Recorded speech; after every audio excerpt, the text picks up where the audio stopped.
जय श्रीहरि, जय लक्ष्मी नारायण। भक्तों, फाल्गुन मास का वो पावन दिन जब प्रकृति में वसंत का उल्लास होता है, जब वृक्षों पर नई कोपलें आती है, जब वातावरण में एक नई ऊर्जा का संचार होता है, उसी समय आती है एक अत्यंत पवित्र तिथि, आमल की एकादशी। क्या आपने कभी सोचा है कि एक साधारण सा दिखने वाला आंवला फल कैसे भगवान विष्णु का स्वरूप बन गया? कैसे एक व्रत ने एक पापी शिकारी को भी मोक्ष दिला दिया? कैसे इस एकादशी का व्रत 100 अश्वमेध यज्ञ के बराबर फल देने वाला कहा गया है? आज की इस दिव्य कथा में हम जानेंगे। आमल की एकादशी 2026 की सही तिथि, शुभ मुहूर्त, संपूर्ण पूजा विधि, व्रत नियम और इसकी अद्भुत चमत्कारी व्रत कथा। भक्तों, ध्यान से सुनिएगा, क्योंकि ये कथा केवल व्रत की नहीं है, ये कथा है श्रद्धा की, भक्ति की और भगवान के कृपा सागर स्वरूप की। आंवला, जिसे संस्कृत में आमल की कहा जाता है, शास्त्रों में इसे अत्यंत पवित्र माना गया है। पद्म पुराण में वर्णन आता है कि आमल की वृक्ष में स्वयं भगवान विष्णु का निवास होता है। इसीलिए इस दिन आंवले के वृक्ष की पूजा करना मानो स्वयं श्रीहरि की पूजा करना है। कहा गया है, आमल की एकादशी का व्रत करने वाला व्यक्ति पापों से मुक्त होकर वैकुंठ धाम को प्राप्त होता है। ये कथा हमें ले जाती है प्राचीन काल में राजा चित्ररथ के राज्य में। वो राज्य धर्मप्रिय था। वहां के लोग सत्यवादी थे, वेदों का अध्ययन करते थे और हर एकादशी का व्रत करते थे। राजा स्वयं विष्णु के परम भक्त थे। फाल्गुन शुक्ल एकादशी का दिन था। पूरा नगर सजा हुआ था। मंदिरों में दीप जल रहे थे। हर घर में कीर्तन हो रहा था। राजा ने घोषणा की, आज आमल की एकादशी है, सभी नगरवासी व्रत रखें, आंवले के वृक्ष की पूजा करें और रात्रि जागरण करें। पूरा नगर उत्साह से भर उठा। नगर के मध्य एक विशाल आंवले का वृक्ष था। उसी के नीचे भगवान विष्णु की प्रतिमा स्थापित की गई। संध्या समय राजा, रानी, मंत्री, ब्राह्मण और समस्त प्रजा वहां एकत्रित हुई। वेद मंत्रों की ध्वनि गूंज उठी। घंटियां बजने लगी। धूप और दीप की सुगंध फैल गई। राजा ने श्रद्धा से प्रार्थना की, हे नारायण, यदि इस व्रत में कोई त्रुटि हो तो हमें क्षमा करें। भक्तों, उसी समय इस पावन दृश्य को देख रहा था एक शिकारी। वो वन में पशु मारकर जीवन यापन करता था। पापों से भरा जीवन, क्रूर कर्म, न कभी व्रत, न कभी पूजा। वो भूखा था। भोजन की तलाश में नगर में आया था। लेकिन उस दिन भाग्य उसे कुछ और ही दिखाने वाला था। उसने देखा, लोग उपवास कर रहे हैं, भजन कर रहे हैं, आंवले के वृक्ष की पूजा कर रहे हैं। वो सोचने लगा, ये लोग क्यों भूखे हैं? ये कैसी पूजा है? जिज्ञासा में वो भी भीड़ में बैठ गया। भक्तों, यहीं से उस शिकारी का जीवन बदलने वाला था। रात्रि हुई, कीर्तन प्रारंभ हुआ। ओम नमो भगवते वासुदेवाय। पूरी रात भजन, कथा और जागरण होता रहा। शिकारी भी वही बैठा रहा, भूखा प्यासा, लेकिन जाने क्यों उसे वहां से उठने का मन नहीं हुआ। उसने अनजाने में एकादशी का उपवास कर लिया। उसने अनजाने में रात्रि जागरण कर लिया। उसने अनजाने में भगवान की कथा सुन ली। रात्रि का अंतिम पहर था। कीर्तन की ध्वनि मंद हो रही थी। पूर्व दिशा में हल्की लालिमा फैलने लगी थी। शिकारी अभी भी वही बैठा था, थका हुआ, लेकिन भीतर से विचित्र शांति अनुभव कर रहा था। उसे समझ नहीं आ रहा था, क्यों आज उसका मन हिंसा से दूर है? क्यों आज उसे पशु मारने की इच्छा नहीं हो रही? सुबह हुई, द्वादशी का पारण हुआ। राजा और प्रजा ने विधि पूर्वक व्रत खोला। शिकारी भी चुपचाप वहां से चला गया। लेकिन भक्तों, उस दिन के बाद उसके भीतर कुछ बदल चुका था। वो जंगल गया, धनुष उठाया, पर तीर चलाने से पहले उसे उस रात का भजन याद आ गया। उसका हाथ कांप गया। धीरे धीरे उसके भीतर करुणा जागने लगी। कुछ समय बाद उसकी मृत्यु हो गई। शिकारी की मृत्यु हो चुकी थी। उसका शरीर भले ही नश्वर था, पर उस एक रात का व्रत, उस एक रात्रि का जागरण, उस एक क्षण की श्रद्धा अमर हो चुकी थी।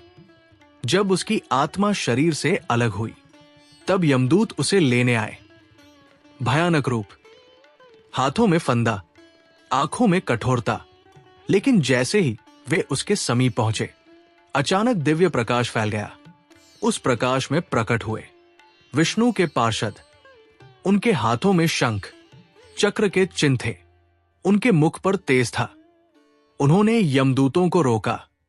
यमदूत बोले, ये व्यक्ति पापी है, इसने जीवन भर हिंसा की है, ये हमारा अधिकार है। विष्णुदूत मुस्कुराए। उन्होंने कहा, हां, इसने पाप किए, पर फाल्गुन शुक्ल एकादशी की रात्रि इसने उपवास रखा, आमल की वृक्ष के नीचे भगवान की कथा सुनी, जागरण किया, और वो भी बिना किसी स्वार्थ के। आमल की एकादशी का प्रभाव सहस्रों पापों को भस्म कर देता है। भक्तों, ये वही एकादशी है जिसका वर्णन पद्मा पुराना में आता है, जहां स्वयं श्रीहरि ने कहा, जो मनुष्य आमल की एकादशी का व्रत करता है वो मेरे धाम का अधिकारी होता है। यमदूतों ने सिर झुका दिया और उस शिकारी की आत्मा दिव्य मार्ग पर चल पड़ी। कुछ समय पश्चात उस आत्मा ने पुनः जन्म लिया। इस बार वो किसी वनवासी कुल में नहीं, बल्कि एक राजपरिवार में जन्मा। विदिशा नामक नगरी में एक प्रतापी राजा राज्य करते थे।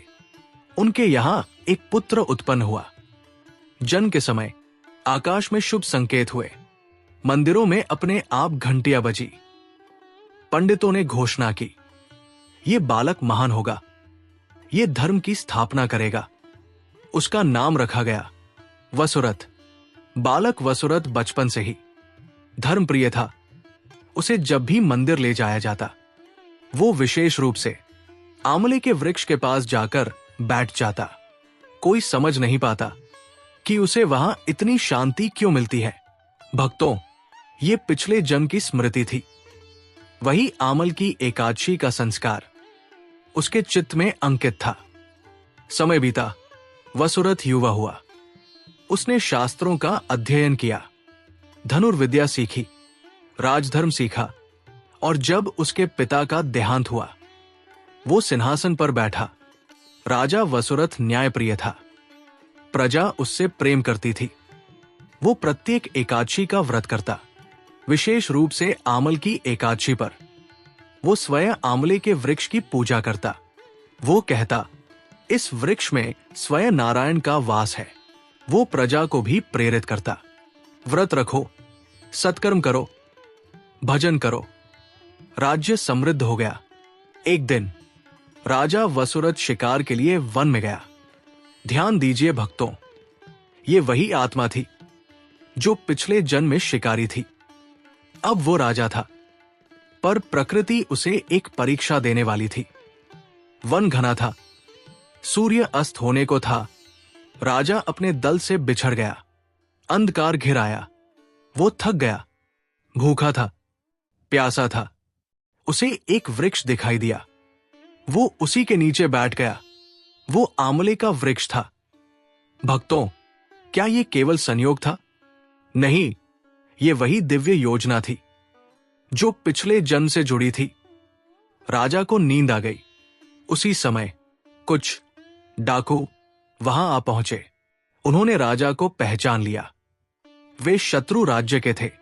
उन्होंने सोचा, आज इसे मार देंगे। उन्होंने तलवार उठाई, लेकिन जैसे ही वे आगे बढ़े, अचानक उस आंवले के वृक्ष से एक दिव्य प्रकाश प्रकट हुआ।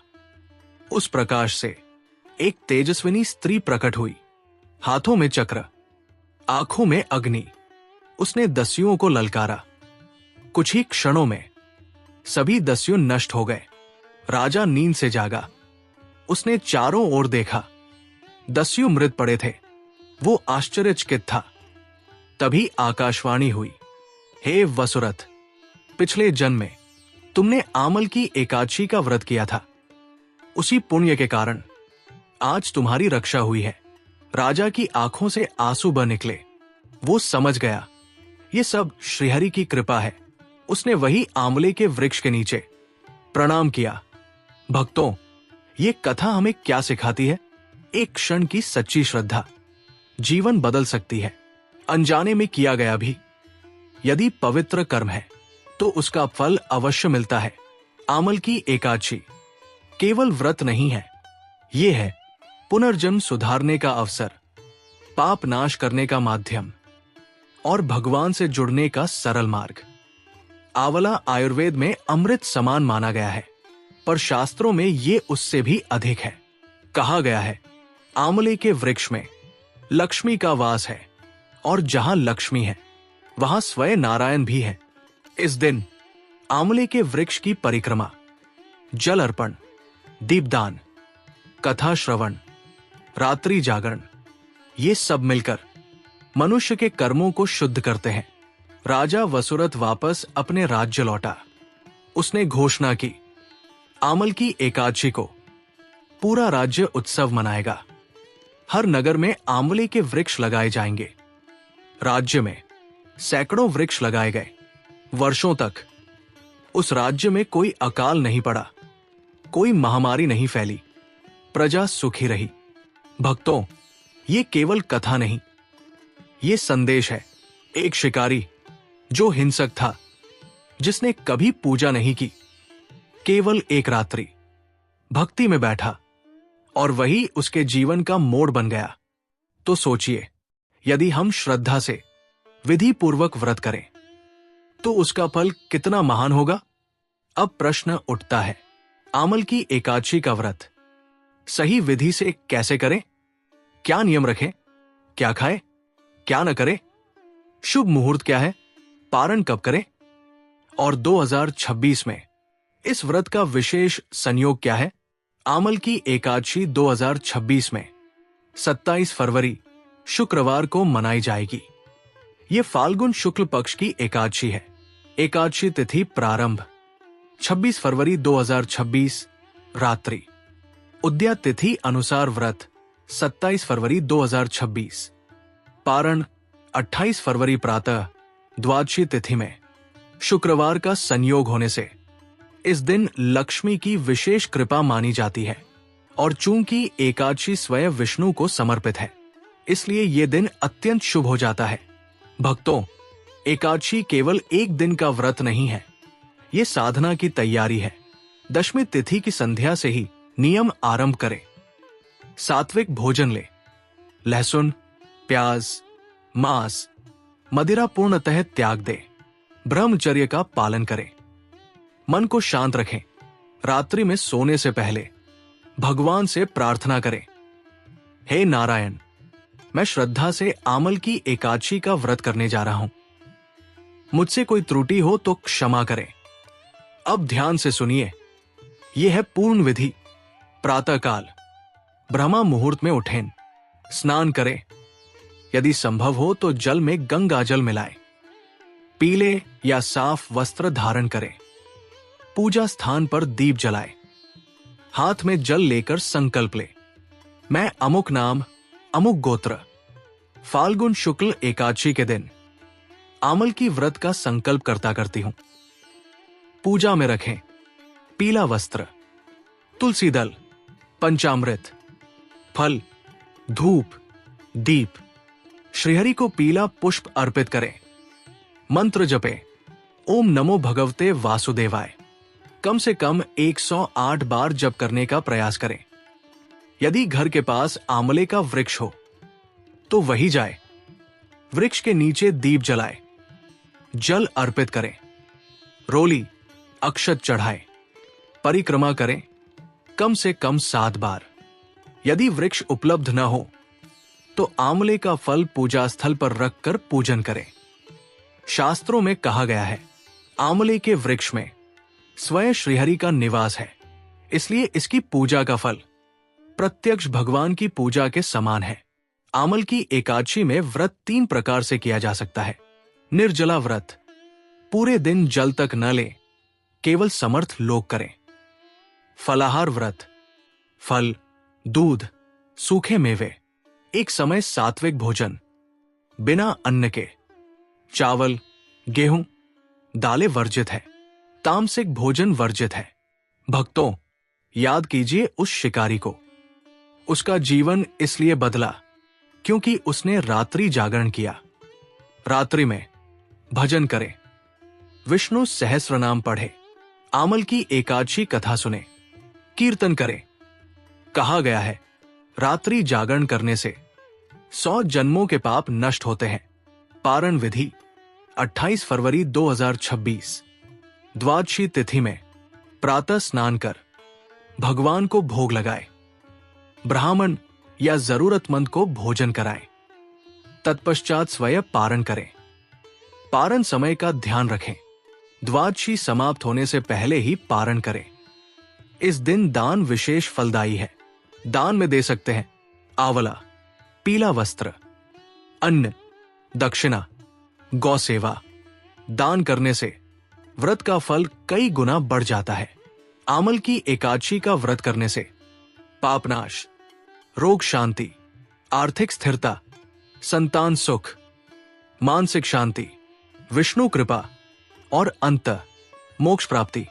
2026 में ये व्रत शुक्रवार को है। शुक्रवार लक्ष्मी का दिन है, इसलिए धन, सुख और समृद्धि की विशेष कृपा मानी जाती है। यदि इस दिन पति पत्नी मिलकर व्रत करें तो गृहस्थ जीवन में सामंजस्य बढ़ता है। यदि युवा श्रद्धा से करें तो करियर में सफलता मिलती है। यदि वृद्ध करें तो आत्मिक शांति मिलती है। भक्तों, आंवला केवल फल नहीं है, ये प्रतीक है पवित्रता का, आंतरिक शुद्धि का। जैसे आंवला शरीर को शुद्ध करता है, वैसे ही ये व्रत आत्मा को शुद्ध करता है। शास्त्रों में कहा गया है, आमल की वृक्ष की उत्पत्ति स्वयं भगवान की कृपा से हुई। पद्मा पुराना में उल्लेख है कि जब सृष्टि की रचना हुई तब प्रथम वृक्ष जो पृथ्वी पर प्रकट हुआ वो आमल की था। क्यों? क्योंकि ये शुद्धि का प्रतीक है, आंतरिक और बाह्य दोनों की। आंवले का वृक्ष धरती और आकाश के बीच ऊर्जा का सेतु है। इसके नीचे बैठकर यदि कोई ओम नमो भगवते वासुदेवाय का जप करे तो उसका मन शीघ्र स्थिर होता है। आमल की एकादशी हमें सिखाती है, कर्म करो पर फल की चिंता मत करो। भक्ति करो पर अहंकार मत रखो। दान करो पर अपेक्षा मत रखो। और सबसे महत्वपूर्ण, मन में विश्वास रखो, क्योंकि जब विश्वास होता है तभी कृपा उतरती है।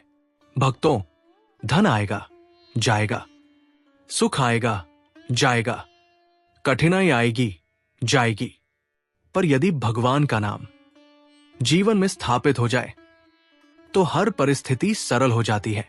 आमल की एकादशी हमें यही सिखाती है, भक्ति ही सबसे बड़ा धन है। आइए सब मिलकर प्रार्थना करें। हे नारायण, जैसे आपने एक पापी शिकारी को राजा बना दिया, वैसे ही हमारे जीवन को भी धर्म और प्रकाश से भर दें। यदि आपको ये कथा और जानकारी सच्चे मन से उपयोगी लगी हो तो वीडियो को लाइक अवश्य करें, अपने परिवार और मित्रों के साथ शेयर करें और ऐसे ही पावन व्रत, कथा और आध्यात्मिक ज्ञान के लिए चैनल को सब्सक्राइब करना न भूलें। कमेंट में लिखें जय श्री हरि, ताकि ये दिव्य ऊर्जा और अधिक लोगों तक पहुंचे। जय श्री हरि, जय लक्ष्मी नारायण।